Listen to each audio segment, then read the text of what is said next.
و مزقناهم پاره پاره پراگنده کردیم یارا کل ممزق، تمامی پراگندگی تو پاشان شدن، در سرزمین رفتن. چرا؟ ملک ویرانه شد، سیل آمد، نه درخت نمان، نه دشت مان، نه زراعت، نه بند، کلش ویرانه شد، مجبور شدن هر طرف کوچ کوچ بکنه. این فی ذلک یقینا در ویرانی قوم سبا لآیات دلایل عبرتناک است لکل صبار شکور، برای هر بنده که صبر کننده است در تمام زندگی خود، شکور بسیار قدرشناس است، سپاسدار است در تمام زندگی خود. نه به این طور مردم ها این عبرت شد. قرآن برای ما همین داستان ها را بیان میکنه که مردم نعمت شکرگزاری کنه، فکر بکنه، بیاندیشه که نعمت بزرگ از دست ما میره. بله به کسی خو معلوم نمیشه. واقعا یک ماهی که ما و شما در اینجا در درس قرآن میاییم، از این که نعمت بزرگ دیگه هست. مردم خو خوش است که بیلدینگ دارم، مردم خو خوش است که اینی چیز کمایی کردم، ولی به الله قسم به این نعمت نمیرسه. خو کسی نعمت بدانه و کاش که تیر از که بیایه تخریب نکنه، مردم نعوذ بالله شبهه و شک در دلشان نندازه. تیر ازش که از قرآن خو هیچ خدمت نمیکنه، خو همین ما را بگذارن، ما را هم نمیگذارن. اینطور مردم است. ایره میگه ناشکری. این داستانی کی بود؟ قوم سبا. الله تبارک و تعالی چه حالت سرش آمد؟ قوم متمدن آخرش در کجا میرسه؟ پراگنده شدن، نه نعمت باقی من، نه باغ، نه زراعت، نه زندگی، همه تباه شد. چرا؟ قرآن گفت فاعرضوا، اعراض کردن از پیمودن مسیر حق اعلا کرد. الله حالت سرش آورد. ولقد صدق علیهم ابلیس.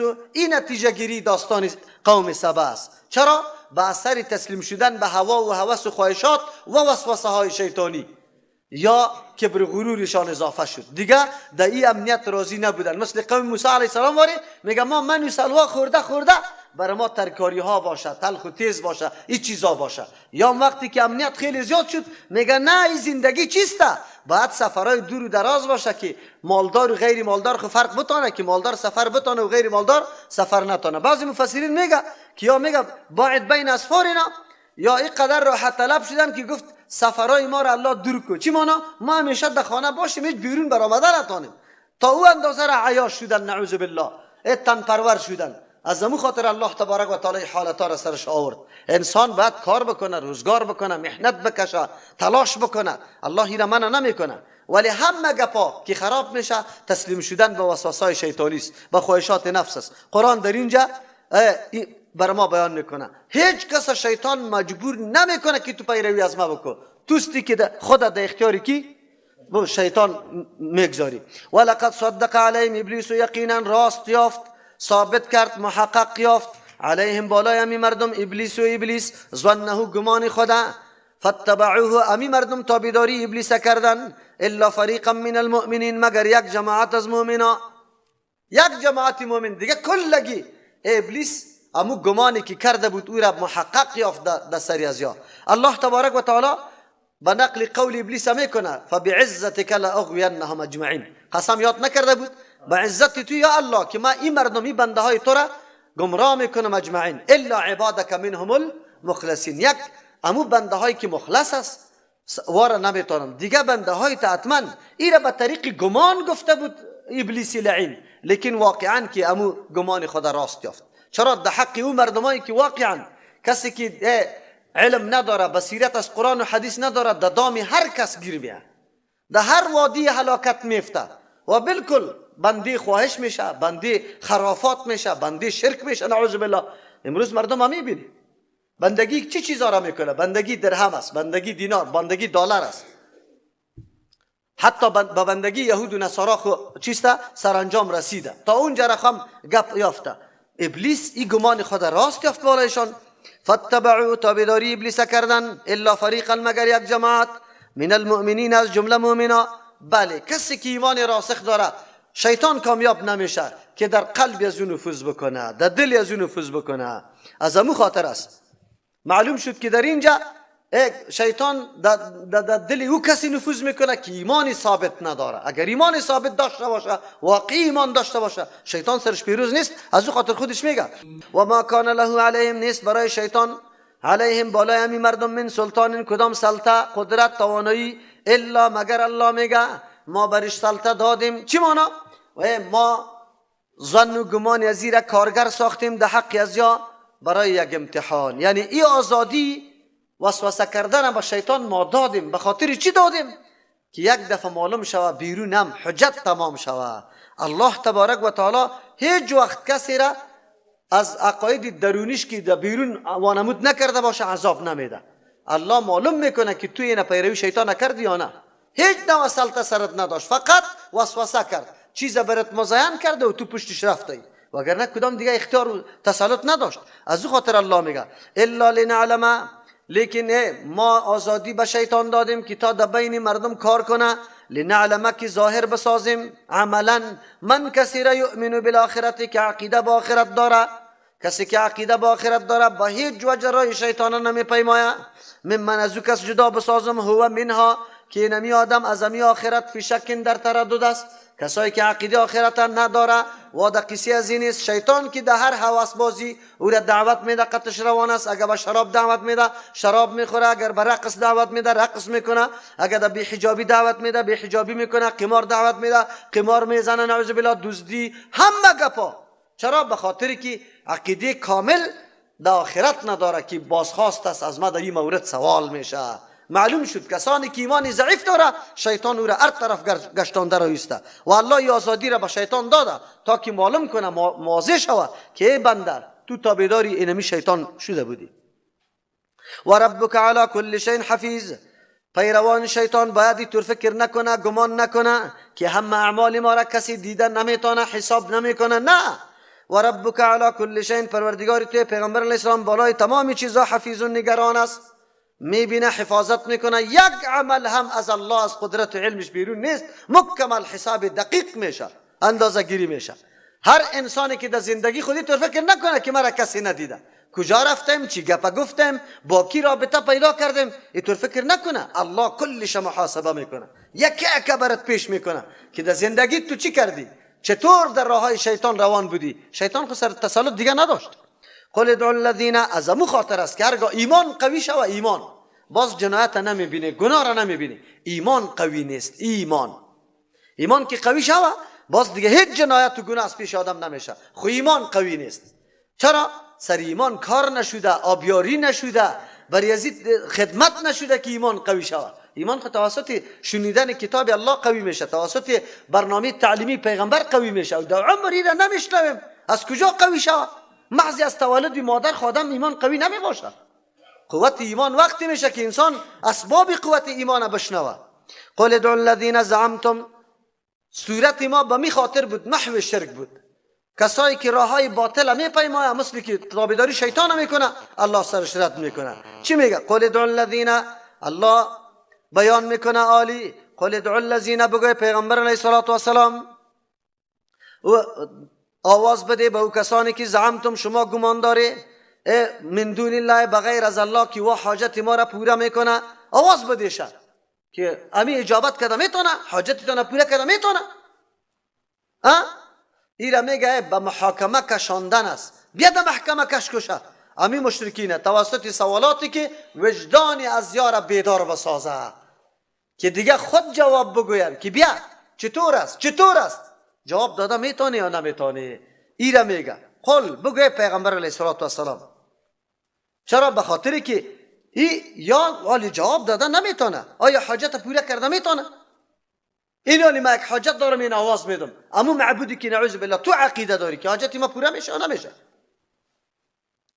چطور خیلی مستحق عبادت میدونی؟ الله تبارک و تعالی میگه قل ادعوا الذین، شما آواز بده او کسانی را زعمتم که شما گمان میکنه که حاجت روا و مشکل کشاست، من دون الله، بغیر از الله تبارک و تعالی. هر کسی که است، اگر ملک است، اگر پیغمبر است، اگر ولی است، هر کسی که است که شما واره حاجت روا میدانه، بیاره آواز برش بده که حاجتتون پورا کنه. لا یملکون مثقال ذره، الله میگه نه، هر کسی که حاجت پورا میکنه 3 صفت باید داشته باشه و این 3 صفت یک صفت دیا نیست.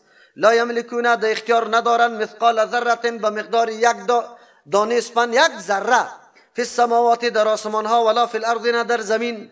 یک اینطوری صفت مالک نیستن که نیستن چی را بری تو بده. و ما لهم فیهما من شرک، مستقل مالک خو نیستن، شریک خو باشه قطع الله. الله میگه نه. و ما لهم نیست برای همی معبودا فیه ما در همی آسمان و زمین من شرک حصه قطع الله نداره. مردم که میگه الله برش بخشیده، بخشش کرده، نازدانه است، الله میگه نیست. خود سوم گفت نه، قطع الله خو کمک میکنه در بعضی کارا. و ما لهم منه نیست برای الله منهم از همی معبودا من ظهیر، کسی هم پشتیوان و کسی حمایت کننده برای الله نیست. الله خود مستقل است، چی ضرورت داره؟ چقدر دلیل مقنع است.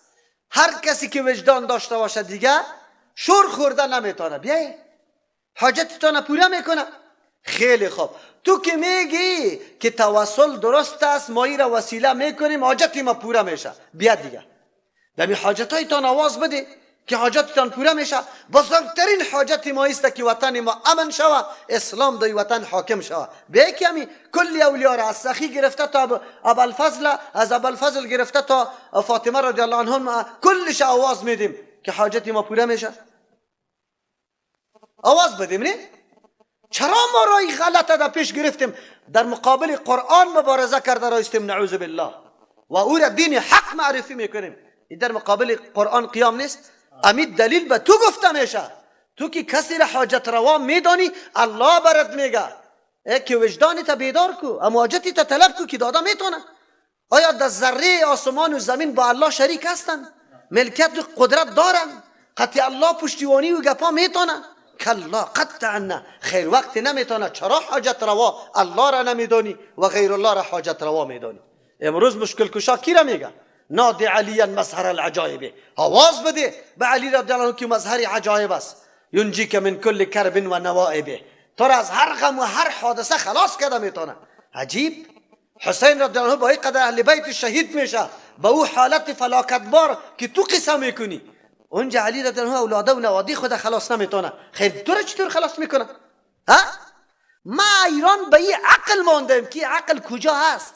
ارمان افسوس با او عقلی که باز در اینطور طایفه علما هستند، در اینطور جماعت علما که او را علمای بزرگ میگه علمای بزرگ است. ما خو میگیم که یک آدمی عادی هم گپ میفهمه که قرآن چی دستور و چی پیشنهاد برشان میکنه. یکی بیا پشتی سر. نه ما خو یارا مستقل نمیدانیم او مولوی صاحب، ما یارا سفارشی پیش میکنیم در پیش کی؟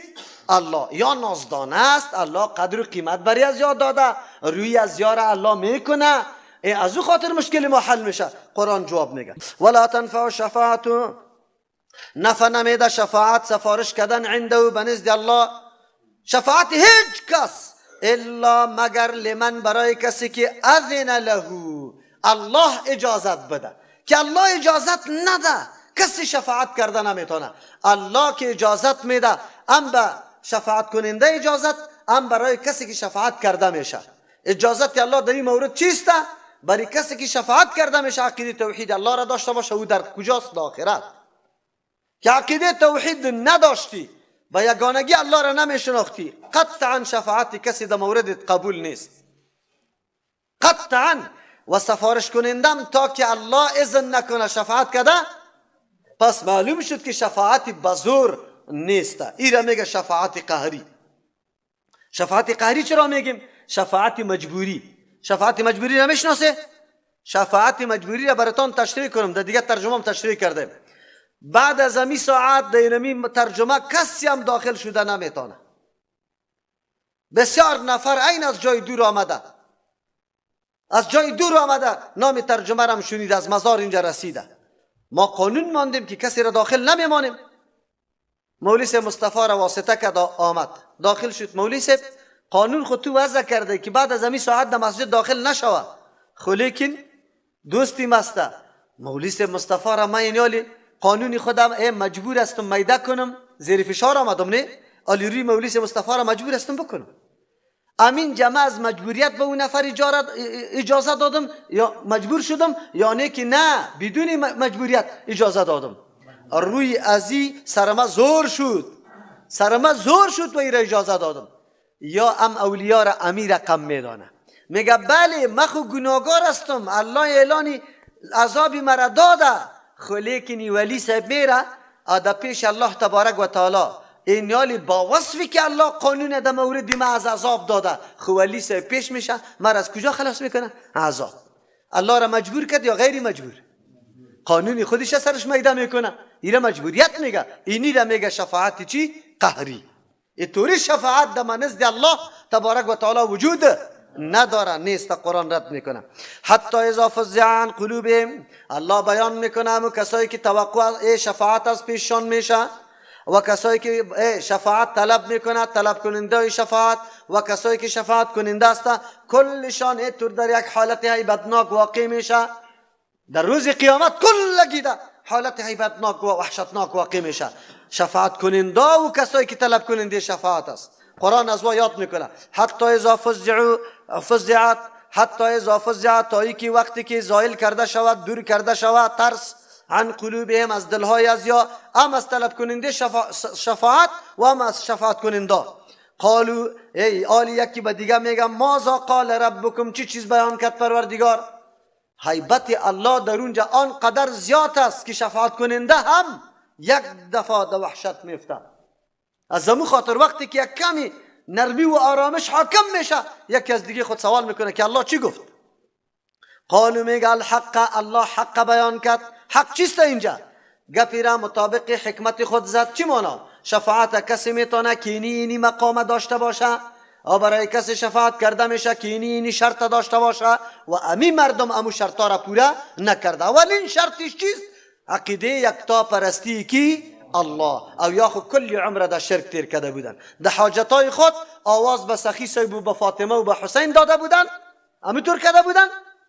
در مشکلات خود آواز به وا داده بودن. در جان کندن خدا میگفت که وی پیران پیر صاحب، وی سخی صاحب، وی آسانی سرم بیار، وی وی وی وی وی. الله تبارک و تعالی در کل عمر در یادش نآمده بود، الله را بالکل فراموش کرده بود. باز به این مردم شفاعت میشن؟ نه. حق، الله اینطور حق گفته. و هو العلی الکبیر، الله تبارک و تعالی بلند مقام، الکبیر و بزرگ مرتبه است. هر دستورش واقعی، یعنی الله تبارک و تعالی کدام دستوری که میده او واقعیت داره و هر واقعیت مطابق دستوری که میباشه الله. آن چیزی را الله انجام میده که واقعیت داره، حقیقت داره. تو نیست که ما گمان میکردیم، گمانای ما اینجا نمیچله، چیزی که حقیقت و واقعیت است. قل بگوی پیغمبر علیه السلام، این دوم قل است. 5 مرتبه الله تبارک و تعالی پیغمبر طریق دعوت یاد میده برش. بگو به این مردم. ایرا میگه استدلال از رزاقیت الله بالای چی؟ الوهیت الله، مستحق عبادت الله است. چرا؟ قل بگوی پیغمبر علیه السلام من یرزقکم، کدام ذات است که شما را خوراک روزی میده؟ من السماوات، از آسمان ها. از آسمان ها چطور روزی میده؟ باران میباره از آسمان ها، نور آفتاب، شعله آفتاب روان کرده، چقدر فایده ها داره. از آسمان ها بادا، فضا، کلش دخیل است در زندگی انسانی. والارض، شما را روزی میده از زمین توسط چیستا سبز کردن بوته ها و دانه ها، توسط چیستا دیگه معدنیات، این چیزا، چشمه های آب. قل الله، آلی و دیگه توان نداره. آنقدر خجالت و شرمنده است که میفهمه که رزاق کیست یا خیلی چیزم نداره. آلی از شرمندگی سر بالا نمیکنه. تو برش بگو قل الله، الله هست که کارا را میکنه. چی مانا؟ آجت به جواب از نیست. ما و سوال کننده و سوال کرده شده در این موضوع کلگی هماهنگ و متفق هستند. کلگی میدانه که رزاق کیست. مشرکین مکه مکمل قائل بودن که رزق کی میده؟ الله. پیغمبر علیه السلام الله میگه آلی برشان بگو. ایرا میگه راه چه رقم ما دلهای مردم ده دست گرفته میتونیم و گپ خود سرش قبولانده میتونیم. قرآن میگه و اینا و ما، یقینا ما او ایاکم یا شما، لعلا هدن، بر هدایت هستیم، او فی ضلال مبین، یا در گمراهی آشکار هستیم. اردوخ و حق نیستیم. چرا دو راه متضاد داریم؟ یکی توحید است، دیگه شرک است. اردو را حق گفته نمیتونیم. یکی از این حق است. لیکن پیغمبر علیه السلام واره نمیگه که رای شما غلط است. میگه نه، یک کمی بیاندیشی. ایرا میگه دعوت به تفکر. یک کمی دم عقل خود شما بیاندیشی. اردو جماعت حق شدن نمیتونه. یکیش حق است و یکی باطل. باید آلی فکر بکنیم که نشانه های حق در کدام گروست و نشانه های باطل در کدام گروست. ما 4-5-6 جمعه را امی فرق در بین فرقه های حق و باطل که ما فرقه حق بشناسیم از باطل. امیر درسیش شروع کرده بودم در خطبه های جمعه، تالی را تکمیل نشده. یک 3-4 جمعه سیدیش برآمده، شاید بیاره باز برادر ما براتون دیگه معلوم شود که کدام فرقه نشانی حق و باطل داره. الله خو بر ما اندیشه داده، تعقل و تفکر بر ما داده. ما باید بدانیم، بفهمیم که کدام گروه حق است و کدام باطل است. این را باید بدانیم. پیغمبر علیه السلام به این خاطر که و احساسات از او تحریک نشود و در ضد نبیاد و در لجاجت گرفتار نشود، اینطور میگه. این اول خودم میگه ما یا شما یکی از گروه های ما بر هدایت هستیم و یا در گمراهی هستیم، یا ما به هدایت شما در گمراهی، یا شما در هدایت ما در گمراهی، یکی از یا هستیم. خود تفکر بکنیم چقدر درس عمیق است او چقدر پیشنهاد خیلی با انصاف. این میره میگه که تعصب نداره. پیغمبر علیه السلام توأم به محبت، توأم به احترام، توأم به انصاف، که هیچ نوع نعوذ بالله عناد و ضد او نباشه. این را پیش میکنه. قرآن برای ما درس میده. بس اوقات آدم خیلی فهمیده میباشه اما روحیات مردم درک کرده نمیتونه کسی را دعوت بده. یک آدم علم نداره اما طریقه مبارزش یا دعوتش آنقدر مؤثر است که هیچ پرسان نکو. امرای دعوت علم باید اینمی قسم ما امو حالات مخاطب در نظر بگیریم. گپی تو باید اینطور گپ باشه که او خواب بپذیره، او بفهمه که از دلسوزی گپ میزنه، او بفهمه که برای منفعت شخصی خود مرا دعوت نمیده، او بفهمه که احترام به ما قائل است، او بفهمه که حق پرست است، اگر گپی ما حق باشه حتما میپذیره. این نکته ها را در نظر گرفته اینمی قسم باید برشان دعوت داده شود. قرآن امیر بر ما میگه و پیغمبر علیه السلام الله تعالی میده که اینطور برشان بگو که شما یا ما بر هدایت هستیم یا در گمراهی. آلی ادنا تأمل که بکنه راهی را که پیغمبر دعوت میده بالکل نمایان از چشم روز که در روشن است. ما به می مردم امروز خود همینطور میگیم به مردم یا ما یا شما در هدایت یا گمراهی هستیم. خب بیا یکی بیاندیشیم. ما از الله طلب داریم، شما از قبرها طلب داریم. ما خوف از الله داریم، شما خوف از قبرها داریم. ما طمع به الله داریم، شما طمع به قبرها داریم. ما با کتاب الله چنگ زدیم، شما آرا و حکایات دروغین از هر جای پیدا کرده با مردم پیش کرده راسته. از دروغ خو بیان میکنه که خو دیدم که فلان ولی اینطور کارا کرد. ما از حدیث و تعلیمات پیغمبر براتون بیان میکنیم، شما را هم دعوت میدیم که بیای پشت تعلیمات پیغمبر بیر. او تو مرا در رأی یک عالم دعوت داده راستی که بیا گپی ازی نیست. بیا نماز تو را مقایسه میکنیم از ما را مقایسه میکنیم، محبت تو را با پیغمبر هم مقایسه میکنیم از خودم مقایسه کنیم. بیا دیگه ازی به بعد دیگه کدام راسته که کسی بگوید که نه. نشانه ها را خود ببین که کدام نشانه حق است کدام نشانه باطل است. الحمدلله کسی که عقیده قرآن میپذیره واقعا او بالکل باز در زندگیش تغییر میاد، در عملش تغییر میاد، در حرکتش تغییر میاد، در اخلاقش تغییر میاد. بالکل آمده رایسته. الحمدلله 4 روز اگر یک بچه جوان یا دختر جوان در مدرسه در قرآن درس خوانده تغییرات درش آمده، در حرکتش، در اخلاقش، در عملش. شما پدر و مادر هستید، از همی اولاد خود بررسی کنی که راست میگن. همی دختری ما در مدرسه رفته، سابق حیا داشت، سابق اخلاق داشت، سابق دین دوست بود، سابق خوب بود یا عالی. بچه ما همینطور رفته چطور شده؟ عالی. دختر و بچه به ما دعوت میده که تلویزیون گل شود، باید این کتاب مطالعه شود، باید ما خدمت دین بکنیم. پدر و مادر وادار به حق دادن میسازه که اینی حق است پدر بپرداز، مادر اینی حق است امیر انجام بده. خیر از این به بعد اگر کسی میگه که نه ما راه حق و باطل نمیشناسیم دروغ میگه.